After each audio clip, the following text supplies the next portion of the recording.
m'appelle Yvan, je suis en deuxième année de doctorat en statistique à l'université Paris-Saclay et aujourd'hui je vais vous parler un petit peu de ma vie en tant que doctorant.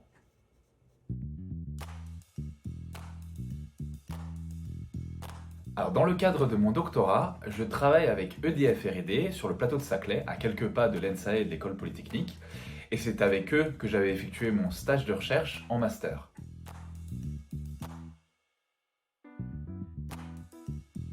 Alors ce qui est très intéressant avec un doctorat selon moi, c'est qu'on peut y parvenir après une myriade de parcours.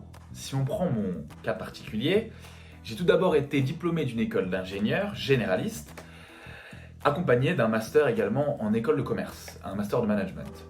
À l'issue de ces deux expériences-là, j'ai entrepris un emploi à Londres en tant que consultant en sciences des données pendant 1 an et demi. Et après cette année et demie, je me suis redirigé vers la voie académique en reprenant un master en mathématiques appliquées, un master de recherche.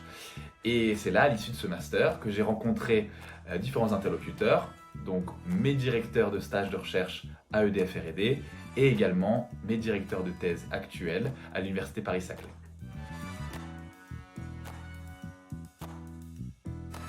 Trouver un sujet de doctorat, c'est un processus long et qui pousse à la réflexion.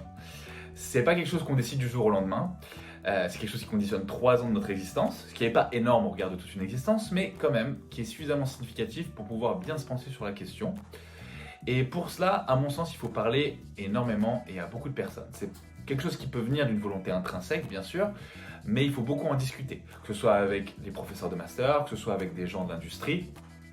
Et dans mon expérience, c'est venu d'une volonté de ma part d'effectuer cette thèse. Donc je le savais déjà, donc comme je vous l'ai expliqué, depuis ma reconversion en master de recherche après mon expérience en conseil.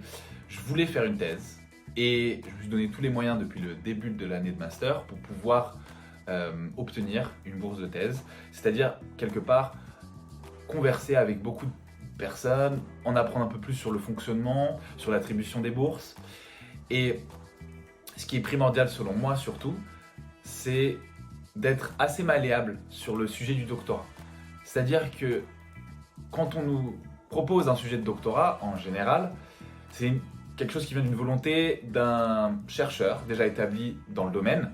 C'est rarement à l'initiative de l'étudiant, même si ça peut émerger d'une discussion entre l'étudiant et le chercheur, bien évidemment.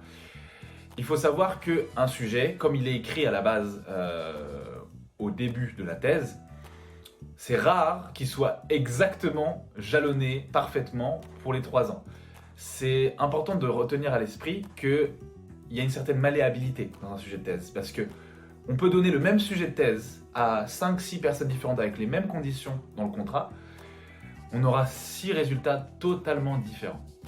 Et ça, c'est parce que ça dépend vraiment de la personnalité de l'étudiant et également de la relation avec son corps enseignant en fait, son équipe quelque part.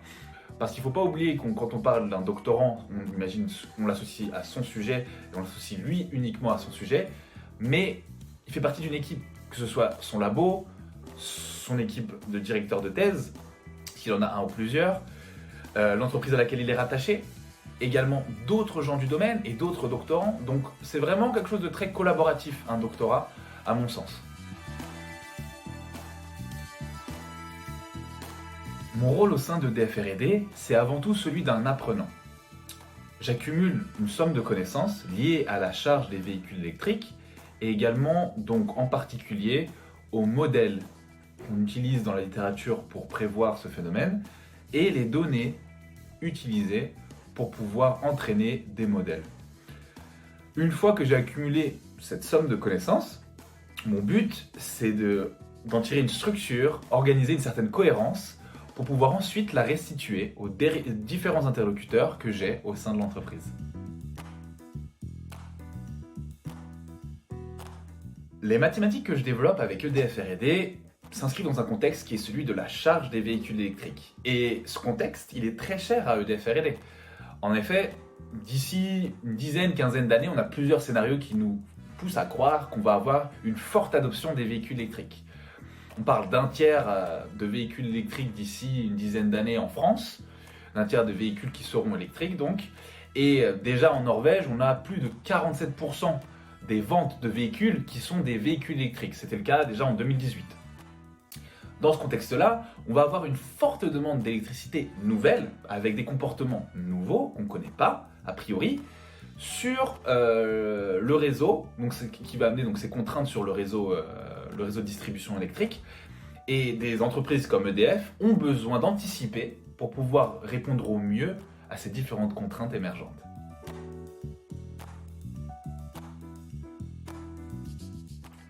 Avoir une formation académique préalable à un doctorat, c'est quelque chose qui semble fondamental. En effet, la rigueur gagnée au cours des années de formation académique, elle nous permet de développer des modèles rigoureux qui suivent une logique mathématique intrinsèque.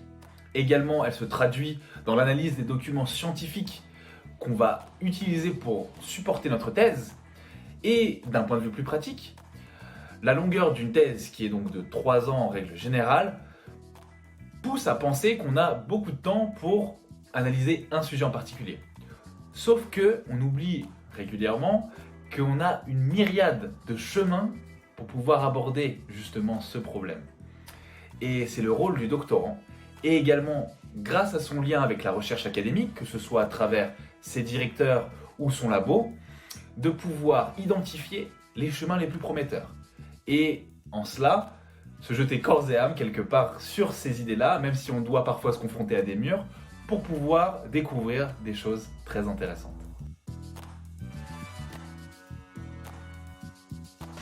Alors j'aimerais beaucoup continuer à travailler dans le laboratoire de recherche et développement d'une entreprise comme c'est le cas aujourd'hui.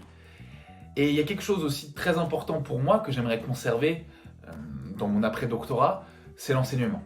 C'est un aspect que je n'ai pas abordé jusqu'ici, mais qui pour moi est fondamental dans le parcours d'un doctorant. Enseigner, c'est une richesse humaine et aussi académique, donc qui nous aide beaucoup au jour le jour pour la recherche. On confronte nos idées avec les étudiants. Le fait de pouvoir enseigner, ça fait preuve d'une capacité de synthèse importante et surtout d'empathie pour pouvoir se mettre à la place des étudiants. Et je pense que les doctorants ont quand même un rôle fondamental en ce sens que ils étaient sur les bancs des masters il y a quelques années. Et donc c'est peut-être eux qui sont les plus à même de comprendre, au moins sur un point de vue émotionnel, les étudiants qu'ils ont en face d'eux. Donc voilà, c'est quelque chose que j'aimerais conserver dans un travail futur, si c'est possible. Oui, je connais bien le Forum Emploi Maths. J'ai été bénévole l'année dernière lors de son édition en présentiel et j'ai rencontré différents interlocuteurs, que ce soit au niveau des entreprises, universités, mais également les conférences qui ont été proposées, les tables rondes, les différentes startups qui ont fait leur pitch. Je trouve ça très intéressant et j'espère que vous aussi vous trouverez ça très intéressant. J'espère que ma présentation vous aura apporté des réponses à vos questions. Vous avez trouvé ça également enrichissant et il ne me reste plus qu'à vous souhaiter un très bon Forum Emploi Maths.